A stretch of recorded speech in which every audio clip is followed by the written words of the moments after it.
Uma boa noite a todos, sejam todos muito bem-vindos à nossa casa, que a luz do Pai Maior nos envolva a todos através dos seus mensageiros de luz, que certamente estão aqui conosco, porque são palavras de Jesus, que onde duas ou mais pessoas estivessem reunidas em seu nome, Ele estaria no meio delas. Então podemos ter a convicção de que espíritos muito felizes, nossos amigos estão conosco aqui partilhando desses momentos e nos ajudando nas nossas dificuldades, sejam elas físicas, espirituais, morais, eles estão aqui para nos auxiliar. Antes de iniciar os nossos trabalhos, nós queremos pedir que quem está com o celular ligado possa desligá-lo ou colocar no modo silencioso.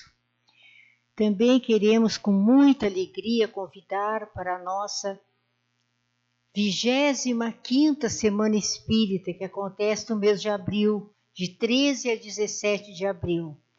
Nós teremos palestras todas as noites, às 20 horas, e quarta-feira terá palestra às 14 horas, depois às 20 horas também.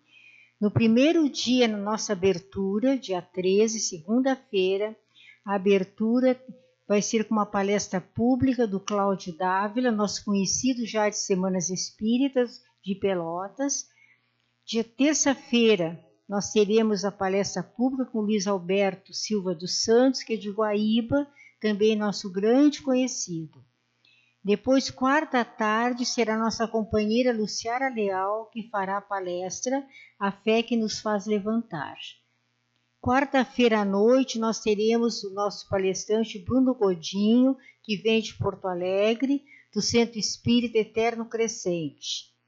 Na quinta-feira, dia 16, a palestra pública é com Hélio Ribeiro. Este palestrante é do Rio de Janeiro, mas ele vem cumprir vários municípios aqui no estado, e então ele dedicou o dia 16 para nós. Casou direitinho com a vinda dele com a nossa Semana Espírita. Hélio Ribeiro, do Rio de Janeiro, expositor da Casa da Batuíra.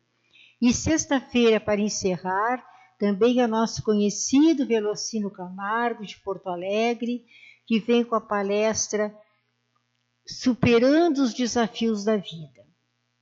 Nós teremos Feira do Livro diariamente, com muitas promoções, já foram encomendados muitos livros que nós tínhamos em falta na casa, sempre por preços muito especiais, que nós compramos da federação, então nós vamos dar um desconto muito especial em muitas obras. E nós pedimos a colaboração de 1 quilo de alimento não perecível durante as palestras.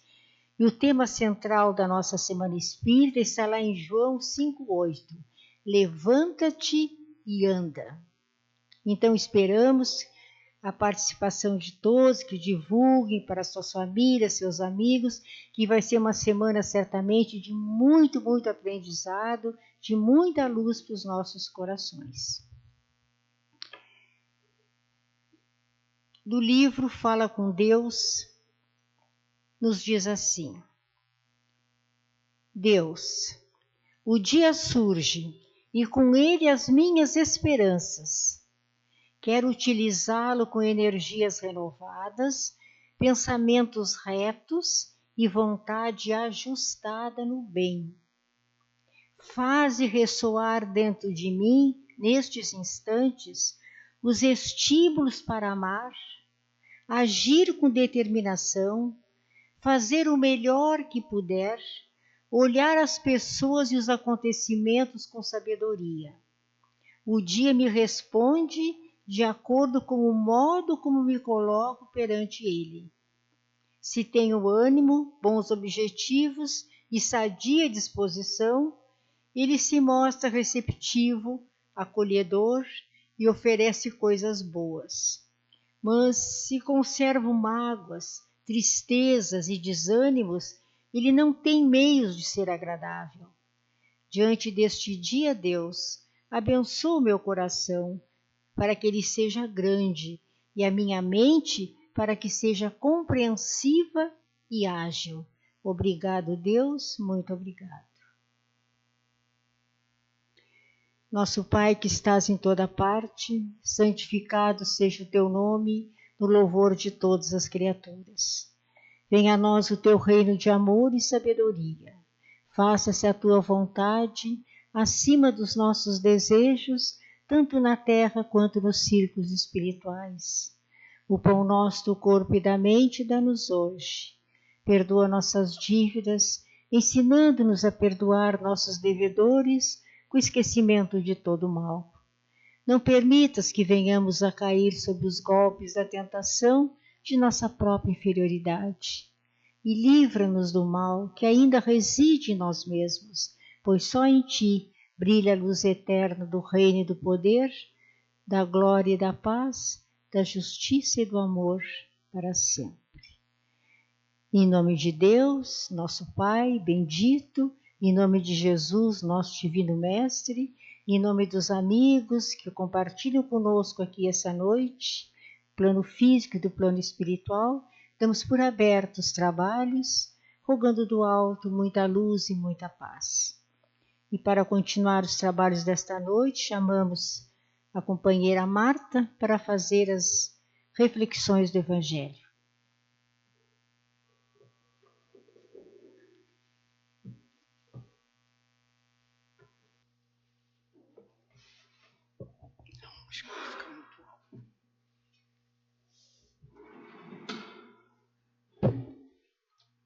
Acho que vou ficar alto demais.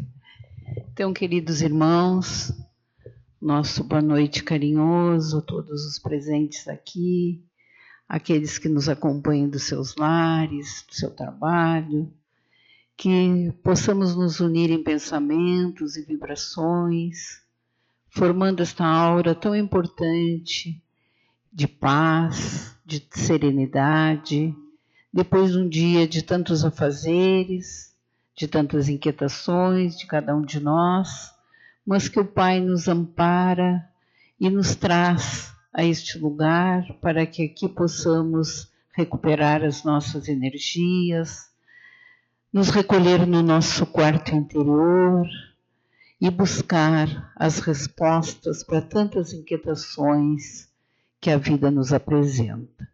Então, na noite de hoje, nós escolhemos para fazer pequenas reflexões com os irmãos sobre um tema muito importante, que é a reencarnação.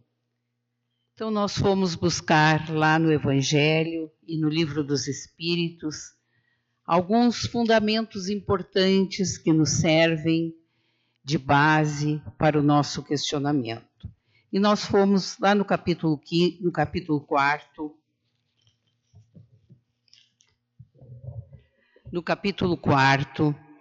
que tem por título Ninguém poderá ver o reino de Deus se não nascer de novo. Lá nas instruções dos Espíritos, esse item fala só sobre a reencarnação. No último item, necessidade da reencarnação, o qual nós vamos nos deter.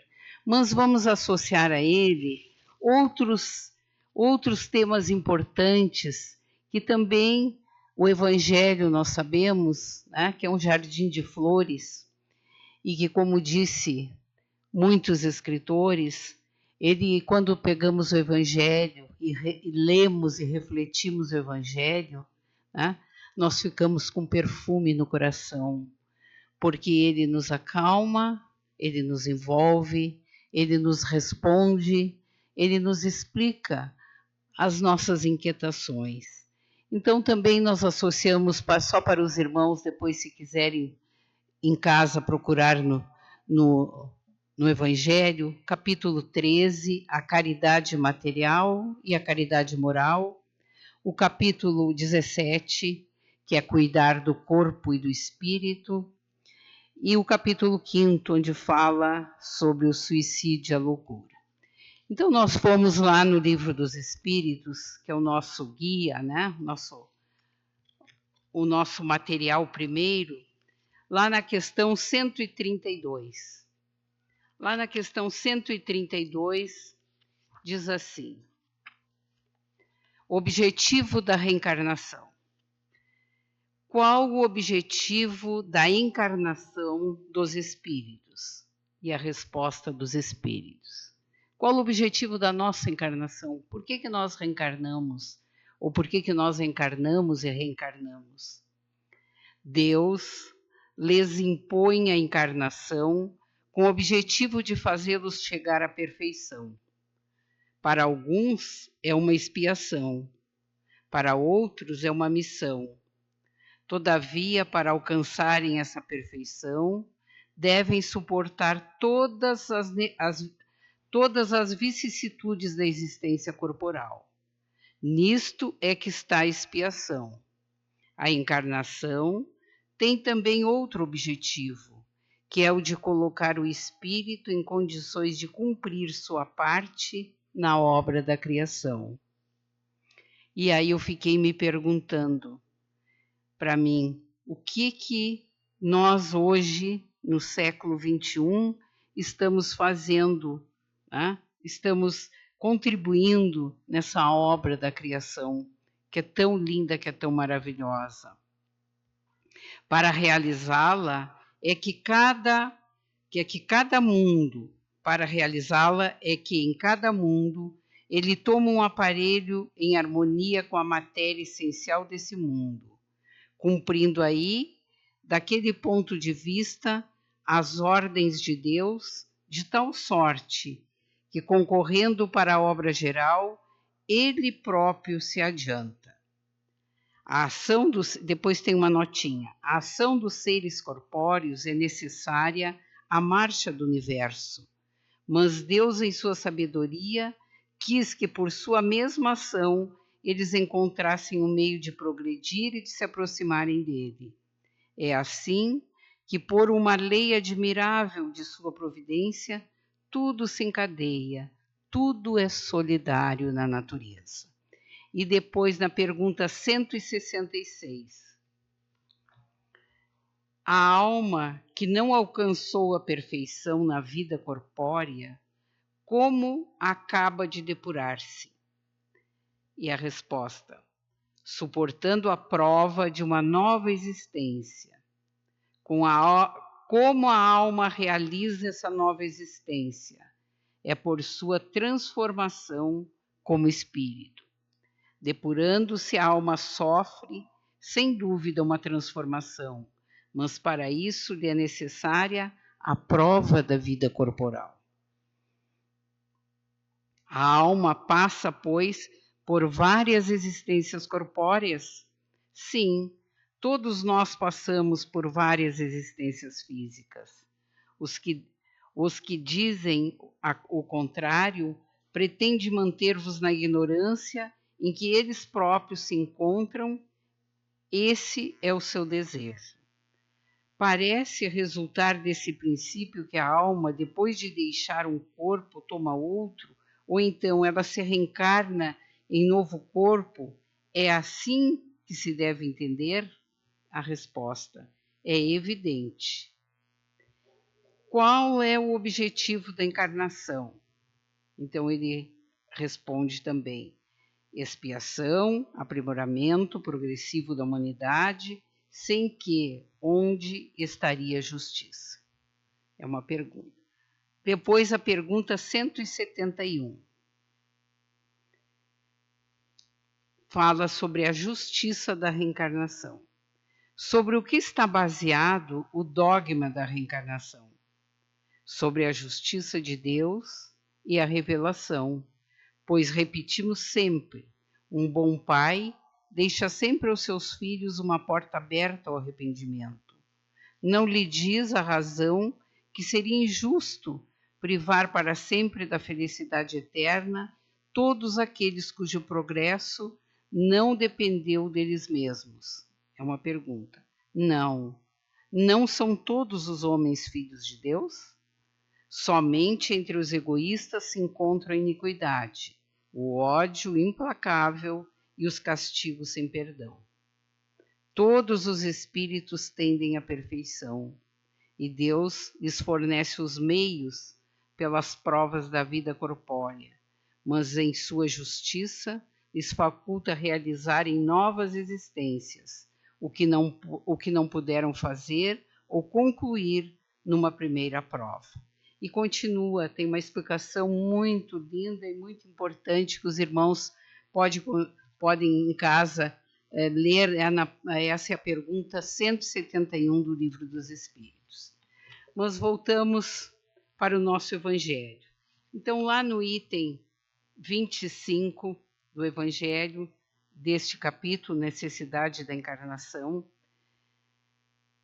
ele diz assim, vou ler só a pergunta: é um castigo a encarnação e somente os espíritos culpados estão sujeitos a sofrê-la?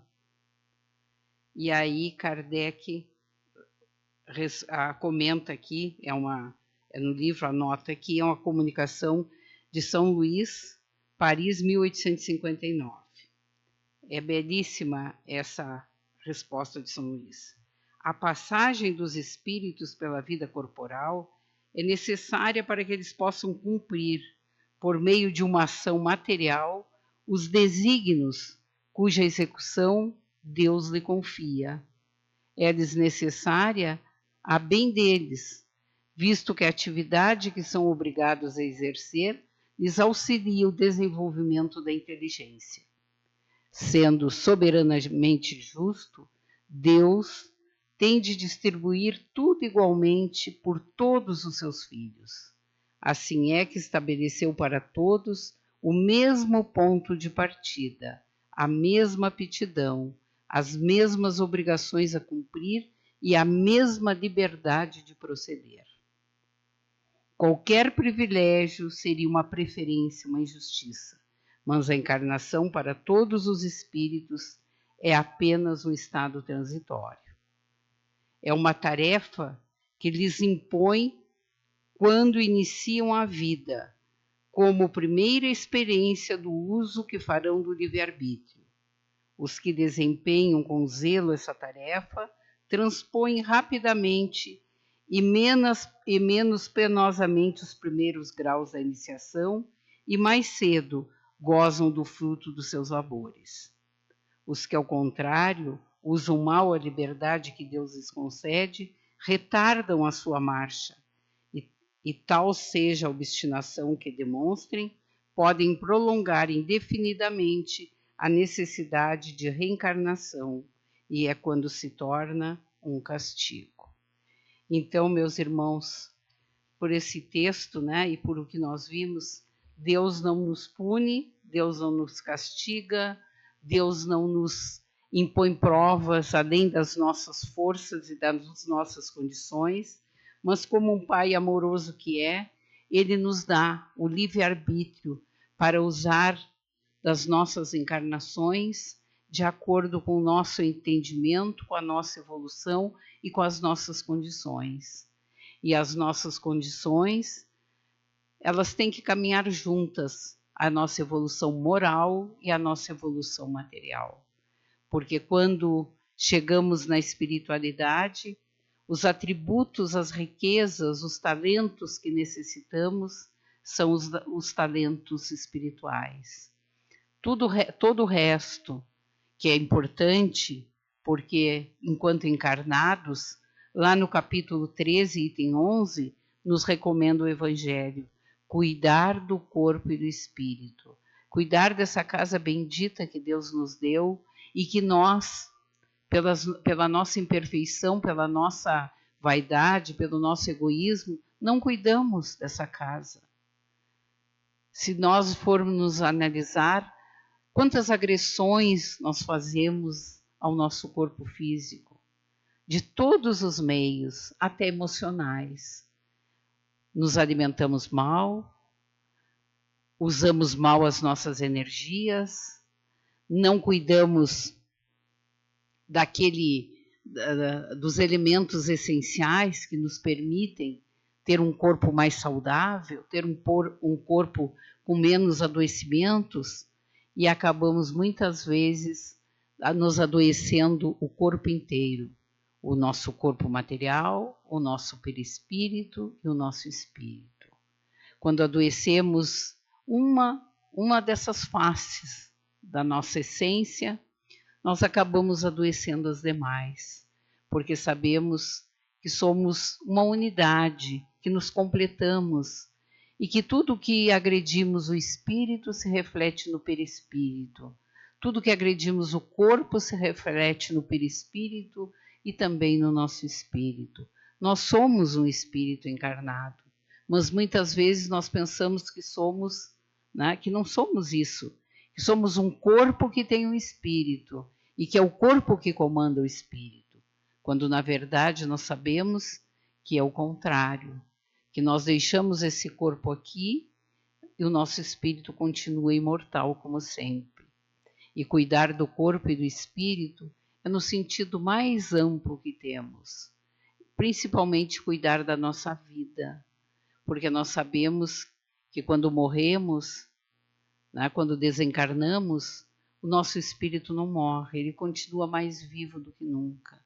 E às vezes, por invigilância, por atributos que ainda não conseguimos ameliar, ou por não entender, ou por não compreender, ou por egoísmo, ou por vaidade, nós acabamos nos tirando a vida do nosso corpo físico, que é esta casa necessária ao desenvolvimento e evolução do nosso espírito. Mas o Pai, mesmo assim, não nos castiga. Ele nos dá a oportunidade de uma nova encarnação. Então, o que ele nos diz? Vem, filho, te prepara, te renova, te fortalece, estuda, evolui e volta para fazer diferente. É isso que ele nos diz. Como muitos pais e muitas mães fazemos quando os nossos filhos erram. Tá? Não apontamos o erro e não os alijamos da nossa família ou da nossa casa, mas 1000 vezes recebemos e acolhemos e abraçamos no nosso colo, porque sabemos que todos nós estamos nesta trajetória evolutiva, tanto aqui como lá na espiritualidade. Então, que nesta noite, onde tantas atribulações, né, tantas coisas nós poderíamos falar sobre a encarnação, sobre como é importante, né, nós termos o conhecimento de que nós não morremos, que não adianta nós tirarmos a nossa vida física, que nós continuamos vivendo e que as alegrias no mundo espiritual são tão importantes quanto as alegrias do mundo material. E nós fomos buscar um pequeno parágrafo aqui desse item, a caridade material e a caridade moral, onde diz assim: se pudesseis saber, é no contexto, se pudesseis saber da alegria que experimentei ao encontrar no além aqueles a quem na minha última existência me fora dado servir. Então, que a gente possa, né, levar isso em conta também, a necessidade, né, da caridade material e da caridade moral, conosco e com os nossos semelhantes, porque a caridade começa por cada um de nós.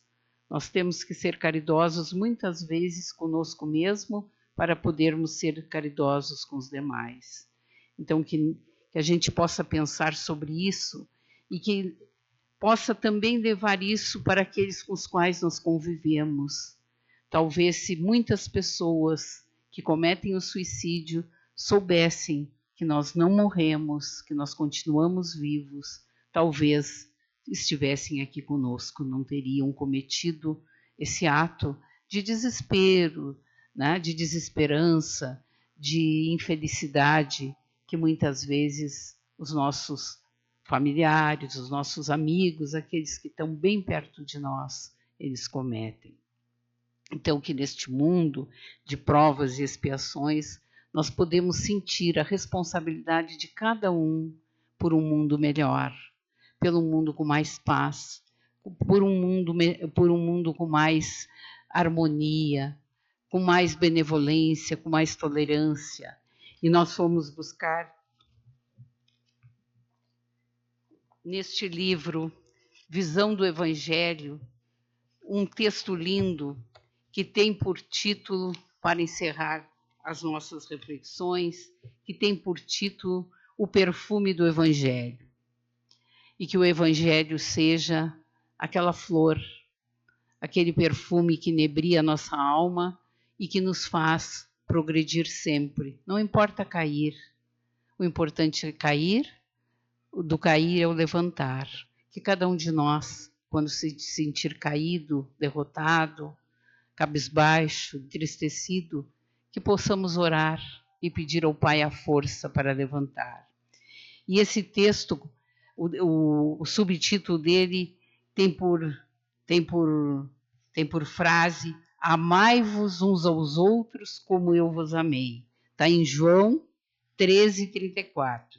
E ele conta que Chico Xavier, numa entrevista na TV, ele disse ao entrevistador que se ele fosse uma autoridade, se ele tivesse poder, que a coisa que ele mais desejava e que ele faria era colocar na entrada de cada cidade, de cada vilarejo, de cada povoado, uma frase, como tem, eu imagino que seja assim, como tem eu amo Canguçu, eu amo não sei o que, né?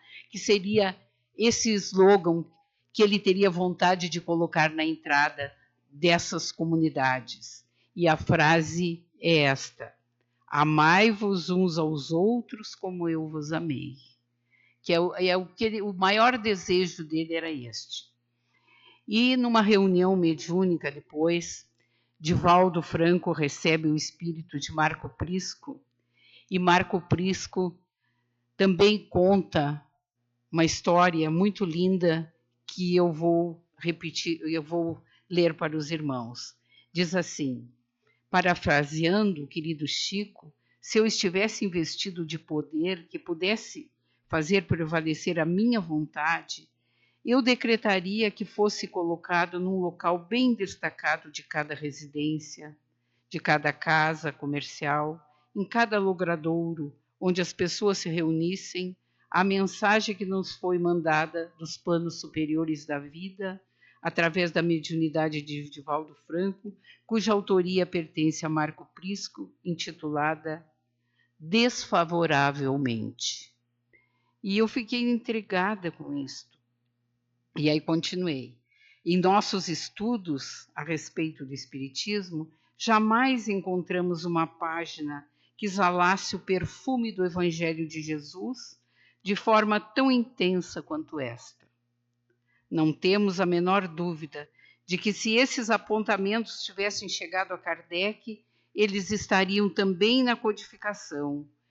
E lá no capítulo 11 do Evangelho, eles estariam nas grandes mensagens. E diz assim, então, Jesus foi o único, em virtude do apoucamento mental que sofre todo o espírito ao reencarnar, onde os painéis do infinito ficam nublados, incipientes, não temos como julgar com isenção e sabedoria os atos dos nossos semelhantes, atendendo-nos nas conclusões, sem conseguirmos identificar as premissas. Jesus foi o único que podia fazê-lo e não o fez. Aprendamos, pois, com Marco Prisco, como proceder de modo mais equilibrado na vida de relação com esta belíssima página. E aí ele traz bem grande, desfavoravelmente. Então, os irmãos meditem sobre o que essa mensagem traz para nós, para cada um de nós. Não julgue desfavoravelmente, mesmo que sua observação o ajude na conclusão precipitada.